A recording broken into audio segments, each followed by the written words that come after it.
Hi, my name's Dominic.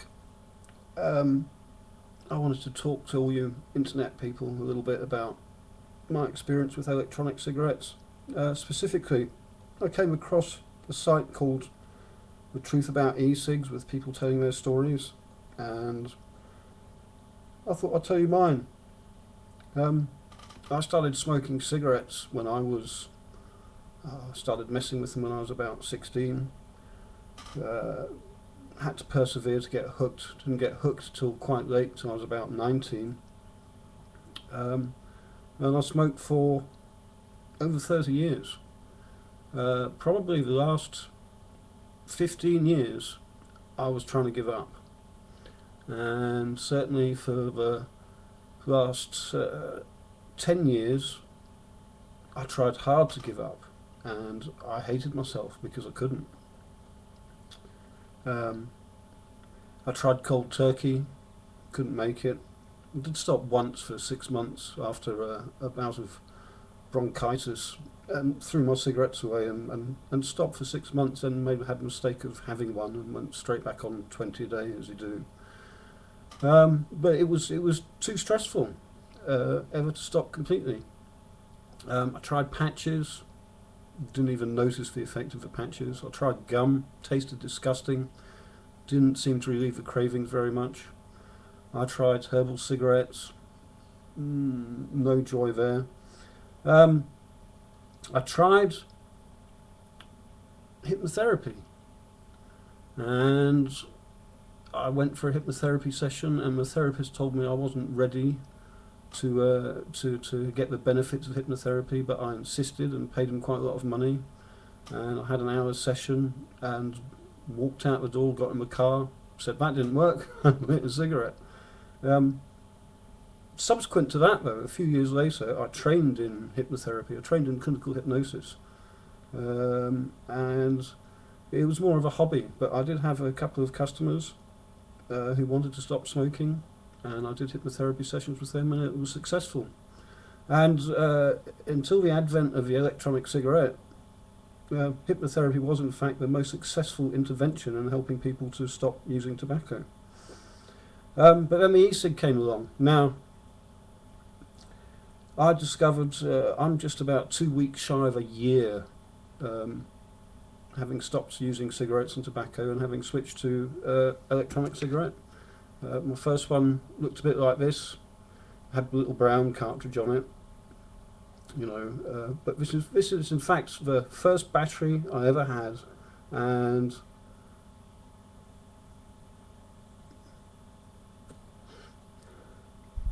it still works, mainly because I went on the upgrade path and now smoke something that looks more like this, and that battery's just been sitting around not being used, but it still works, although the ends dropped off it, as you can see. But anyway, I discovered electronic cigarettes. I came across them about 2 years ago, and the ones I came across were very expensive, and I was a little bit sceptical that they were going to taste really disgusting, and the price and that skepticism stopped me from trying one. Although the theory was good, and it attracted me very much because I knew, having studied clinical hypnosis and believing very much that smoking is much more a psychological addiction than a nicotine addiction, although we now know that nicotine is beneficial for some people and acts differently on some people's brains. So if you're a smoker who can't stop, it doesn't mean that you're weak-willed. It means you get more benefit from nicotine than other people. Every smoker knows people who are social smokers who smoke at the weekends or at the pub before the ban, but never get hooked. That's because nicotine doesn't have the same effect on their brain as it does on yours. Doesn't mean you're weak-willed if you can't quit. Anyway, I finally came across a reasonably priced e-cig on Amazon some time ago, nearly a year ago, and I ordered one of those little kits that comes with a battery like this and a little cartridge with filler in it, and a really nasty tasting e-liquid. But I knew it would work. I knew that it would satisfy the uh, digital fixation of a smoker, over years of doing something with your hand and holding a cigarette in your hand, I knew it would satisfy the oral sensation of having something to put in your mouth.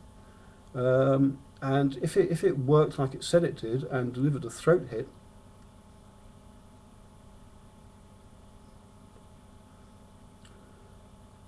which it definitely does, I knew it was going to work.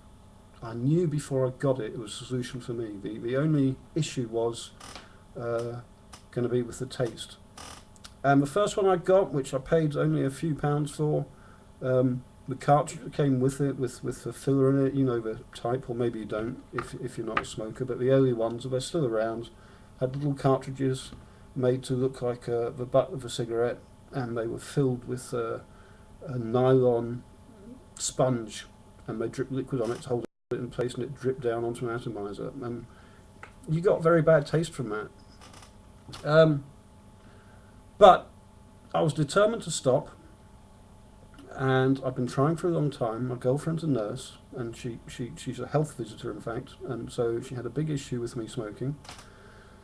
I got one, that cheap one. It tasted nasty, but it did relieve the nicotine cravings, and I puffed on it like mad for the first 2 weeks.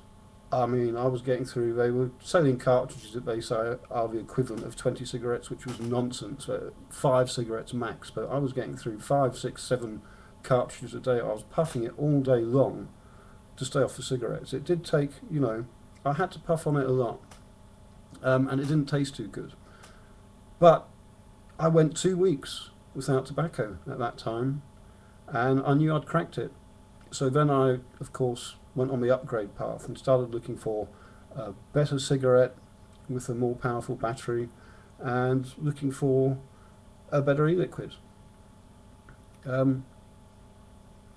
which I did, and I found those things, and I found that an electronic cigarette is not just a satisfactory alternative to tobacco, it's better in every way. And you know, it's got no tar, no carcinogens, no carbon monoxide. You get your throat hit, you get to keep on smoking. You don't need to quit, you just have to switch. So when I started getting into all the great flavours, I found that I preferred it. But my problem now is not smoking them too much. You know, I switched and started on 36 milligrams e-liquid, 36 milligram nicotine strength e-liquid. I'm now down to 18. I haven't made a conscious effort to drop below that. I'm quite happy where I am, and I'm enjoying it a hell of a lot. But the other thing is, I've been smoking one for just over 2 months, about 2.5 months, and I knew I would never go back. And I was so impressed with it, I was thinking about going into business selling them, not just to make money, but because they were such a good product. And I wanted to make them available to as many smokers as I could, and convert as many smokers as I could to electronic cigarettes, because they're cheaper, they're healthier than a cigarette, they taste better, and they're not banned under the 2006 Health Act, so you can smoke them anywhere. And if you switch to an e-cig, you're not giving away your money in an unfair tax to the government, or lining the pockets of the tobacco companies and all the pharmaceutical companies. So it's a great thing. So I thought this would be a good business idea, but I didn't really have any venture capital or the wherewithal. You know, I worked out, I did some research on the market and worked out a little plan to launch a website and get into them, but I was hesitant about it because there's a risk, and it's a crowded marketplace, and sure, there's a lot of smokers, but I wasn't sure if it was viable for me without additional financing. Then, a couple of months after I started vaping and stopped smoking, my mother was diagnosed with liver cancer. This was July last year. She smoked for over 50 years, and she'd stopped about 7 years before being diagnosed, but she had smoked for many years. And she was diagnosed with liver cancer, and they got that from an ultrasound that there was something on her liver, and she was scheduled for a CAT scan to get a full diagnosis. But they barely had time to get around to that. She was a very fit and healthy 79-year-old, still doing yoga, still going for walks and looking after herself and the right diet, and very little warning of this. She had a bit of a loss of appetite and felt discomfort in her stomach for a few weeks, couple of months, and they finally did an ultrasound and they found cancer, and she died less than 3 weeks after that first diagnosis. She was dead. She collapsed within a couple of weeks of diagnosis from a tumour on the brain, and they switched off the ventilator a few days after she went into hospital.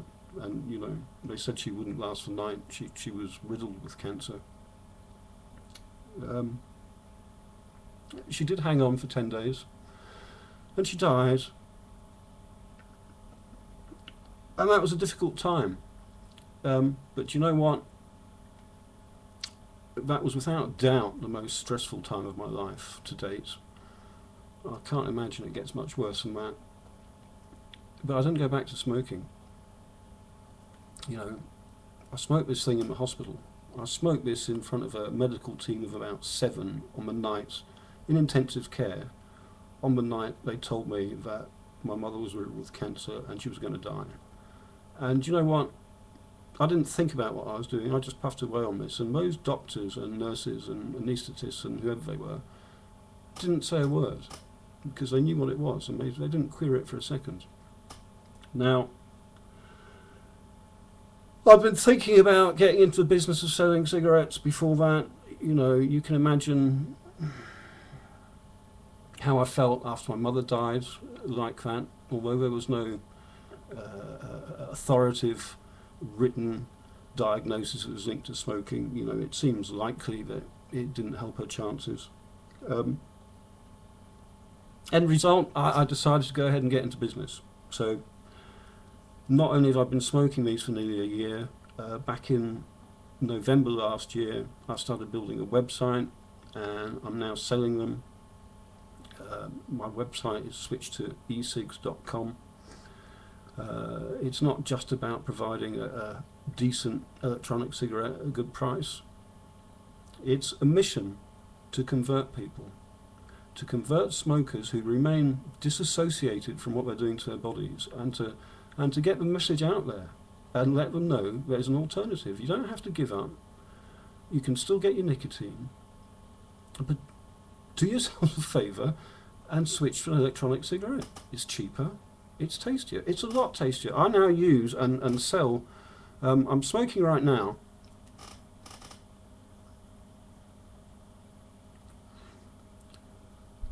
peanut brittle flavour, would you believe? This is peanut brittle. It comes from the USA, from a company called juicyvapor.com. I sell them at Switch to Electronic Cigarettes. In fact, I'm the exclusive distributor. And I've got another one which I'm enjoying a lot at the moment. This is grape soda, would you believe? So, I mean, really, they taste a hell of a lot better than cigarettes. And that's my story. And, I'm sorry for mentioning my company. It's part of the story. I don't care where you buy your electronic cigarette from. Obviously, I'd like to sell you a decent one at a decent price, but much more important, if you're a smoker, or if you have friends or family or any loved ones that are smokers, get them to go on the internet and have a look at electronic cigarettes, okay? And buy one from somewhere and try it, because they're not a scam. They won't kill you like cigarettes will in the long term. They're a great thing. Spread the word. Get an electronic cigarette, improve your life, save your life, and enjoy smoking more than you ever did before. Thanks very much for listening. I hope this gets out there. I'm going to try and post it to The Truth About E-cigs. There's some very nice stories on there. That's all I have to say. Thanks again. See you all next time. Keep on vaping.